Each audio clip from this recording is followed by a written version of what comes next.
Salam kasih, salam jumpa kembali dengan kami Majelis Gereja HKBP Parung Panjang. Saudara yang terkasih dalam Yesus Kristus, ada 3 hal yang akan dihadapi oleh seseorang dalam hidupnya. Yang pertama adalah ilmu, wawasan yang dia peroleh selama hidup ini. Yang kedua adalah yang namanya iman, mempercayai akan segala sesuatu berdasar keyakinannya dengan Tuhan.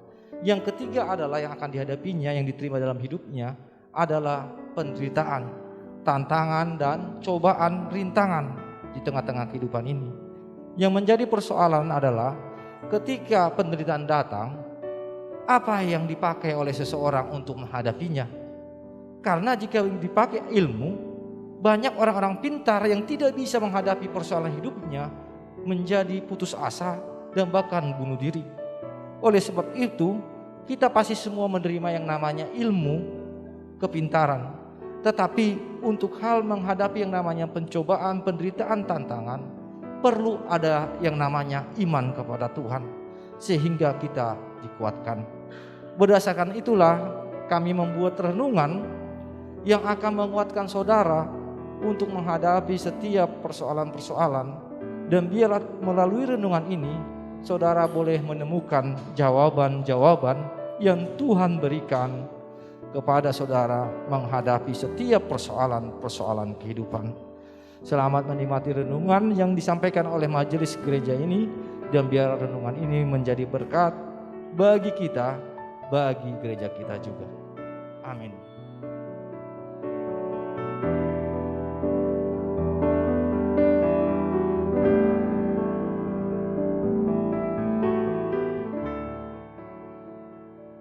Selamat pagi dan salam sejahtera buat kita semua. Sebelum kita melakukan aktivitas kita pada pagi hari ini, terlebih dahulu kita mendengarkan firman Tuhan. Sebelum kita mendengarkan firman Tuhan, terlebih dahulu kita berdoa. Mari kita berdoa. Bapa kami yang di surga, yang kami puji dan yang kami sembah di dalam anak-Mu Tuhan Yesus Kristus, kami mengucap syukur kepada-Mu ya Tuhan atas berkat dan penyertaan-Mu pada kami hari ini, hingga kami dapat beroleh hidup yang baru pada pagi hari ini ya Tuhan. Untuk itu ya Tuhan, sebelum kami melakukan aktivitas kami hari ini, terlebih dahulu Engkau sapa kami dengan firman-Mu yang menjadi kekuatan dalam menjalankan aktivitas kami ya Tuhan. Untuk itu ya Tuhan, berfirmanlah Engkau ya Tuhan, kami telah siap mendengarkan firman-Mu. Amin.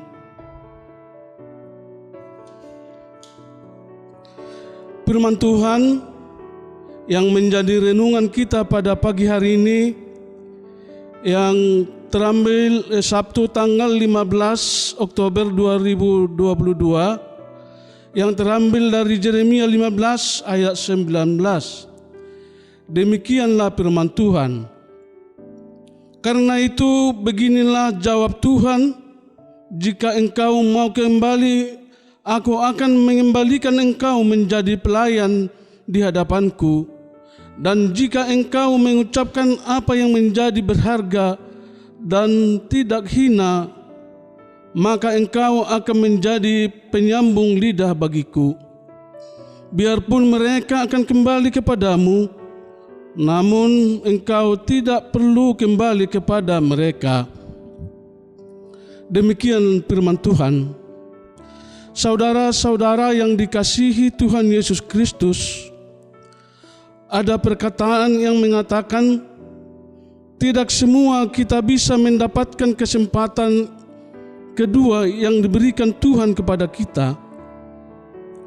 Dan itulah yang disampaikan nats ini kepada kita, agar kita semakin mengerti untuk menghargai setiap kesempatan yang diberikannya kepada kita, dan bagaimana menghargai panggilan serta pemilihan Tuhan atas diri kita untuk dipakainya menjadi hamba dan pelayannya.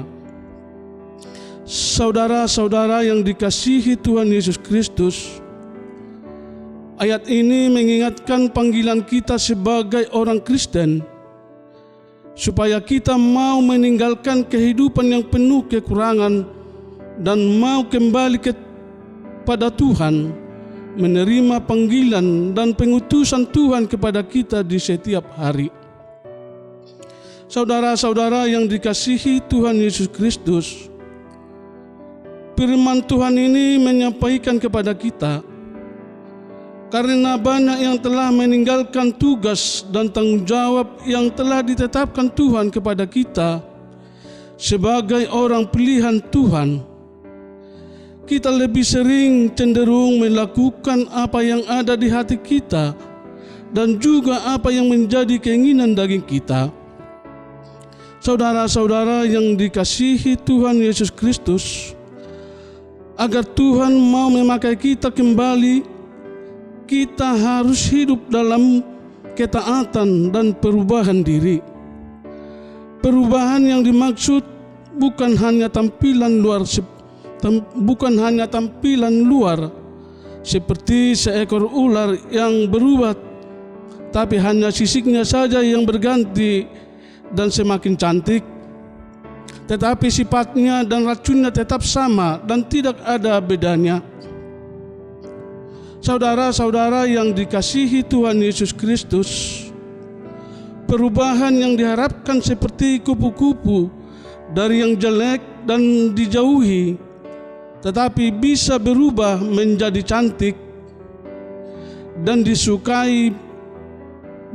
Bahkan ketika kupu-kupu itu terbang, orang akan mengejarnya untuk mendapatkannya.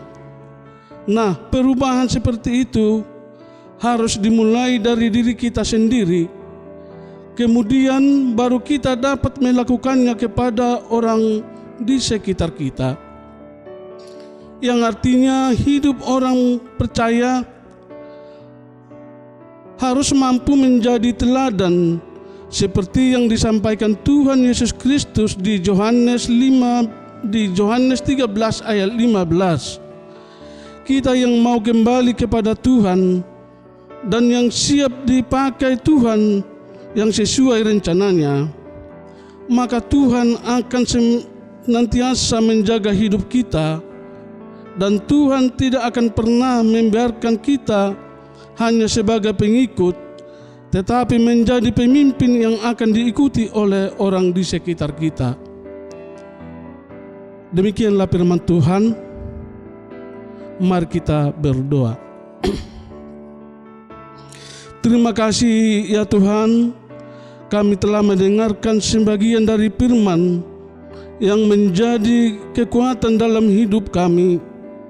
Dan biarlah melalui firman-Mu yang kami dengarkan menjadi berkat dan menjadi kekuatan dalam menjalankan aktivitas kami hari ini ya Tuhan. Dan Engkaulah ya Tuhan yang selalu kami andalkan dalam hidup kami. Tetapi Engkau ya Tuhan, kami tidak bisa tanpa Engkau ya Tuhan, kami tidak bisa melakukan apa-apa dalam hidup kami. Hanya karena pertolongan-Mu lah kami dapat melakukan aktivitas kami yang sesuai dengan kehendak-Mu. Untuk itu ya Tuhan, ampunkanlah segala dosa dan kesalahan kami, agar kami layak di hadapan-Mu. Amin.